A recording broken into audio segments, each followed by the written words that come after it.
بسم اللہ الرحمن الرحیم۔ آج میں آپ کو ان 60 سیکنڈز میں یہ بتاؤں گا کہ نارمل جنسی صحت کن 4 ستونوں پہ کھڑی ہوتی ہے۔ اس میں سب سے پہلا ہوتا ہے سیکشول ڈیزائر، یعنی جنسی رغبت کا پیدا ہونا۔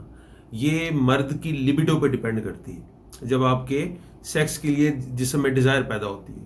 دوسرا اس ڈیزائر کے نتیجے میں سیکشول اروزل کا ہونا، یعنی اریکشن کا انڈیوس ہونا، نفس میں تناؤ کا پیدا ہونا، یہ اس کا دوسرا پارٹ ہے۔ اس کا تیسرا حصہ یہ ہوتا ہے سیکشول ایکٹ آف سیکشولیٹی، یعنی جنسی عمل، یعنی ہم بستری، جس میں بندہ اپنا ازدواجی تعلق قائم کرتا ہے۔